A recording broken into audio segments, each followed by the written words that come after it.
Vendredi de la 7e semaine de Pâques.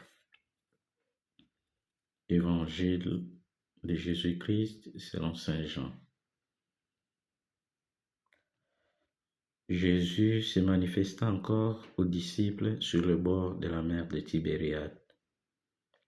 Quand ils eurent mangé, Jésus dit à Simon-Pierre, « Simon, fils de Jean, m'aimes-tu vraiment plus que ceux-ci » Il lui répond, « Oui, Seigneur, toi tu le sais, je t'aime. » Jésus lui dit, « Sois le berger de mes agneaux. » Il lui dit une deuxième fois, « Simon, fils de Jean, m'aimes-tu vraiment » Il lui répond, « Oui, Seigneur, tu le sais, je t'aime. » Jésus lui dit, « Sois le pasteur de mes brebis. » Il lui dit pour la troisième fois, « Simon, fils de Jean, m'aimes-tu » Pierre fut peiné, parce que la troisième fois Jésus lui demandait, « M'aimes-tu » Il lui répond, « Seigneur, toi tu sais tout, tu sais bien que je t'aime. » Jésus lui dit, « Sois le berger de mes brebis. Amen, amen, je te le dis, quand tu étais jeune, tu mettais ta ceinture toi-même pour aller là où tu voulais. Quand tu seras vieux, tu étendras les mains, et c'est un autre qui te mettra ta ceinture pour t'amener là où tu ne voudrais pas aller. » Jésus disait cela pour signifier par quel genre de mort Pierre rendrait gloire à Dieu. Sur ces mots, il lui dit, « Suis-moi. » Acclamons la parole de Dieu. Louange à toi, Seigneur Jésus. Frères et sœurs, il n'y a pas de plus grand amour que de donner sa vie pour ceux qu'on aime, nous dit Jésus. L'amour véritable, autant à l'égard de Dieu que pour le prochain, se mesure dans la capacité à offrir sa vie sans réserve ni regret pour ceux qu'on aime. Comme disait un saint, aimer c'est mourir pour que l'autre vive.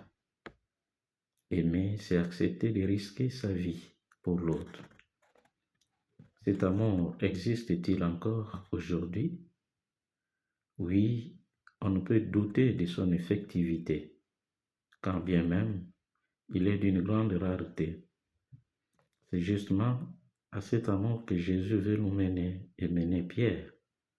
Cet amour qui est don total, dépouillement, oubli de soi, engagement sans chemin de retour. C'est cet amour que Jésus a vécu et dont il a témoigné à l'endroit de son Père et en faveur de l'humanité. Un amour qui se manifeste plus dans les actes que de simples paroles. Amour qu'on dirait jusqu'au boutiste. Cet amour de Dieu, Paul l'a témoigné, proclamant haut sa foi et son espérance, acceptant d'être retenu derrière le verrou de la prison pour le Christ. Sommes-nous prêts, aujourd'hui, face à tous les risques, à témoigner de notre amour pour le Christ, pour la mission, pour l'Église, pour la congrégation, pour le prochain? Tout chrétien que nous sommes, qui aimons-nous sincèrement? Qu'aimons-nous réellement et en vérité? Pour qui ou pourquoi sommes-nous prêts à offrir notre vie, à nous faire couper la tête? Serait-ce pour Jésus, pour un homme, une femme, pour l'argent, le pouvoir, les honneurs, les savoirs, les titres ou les statuts?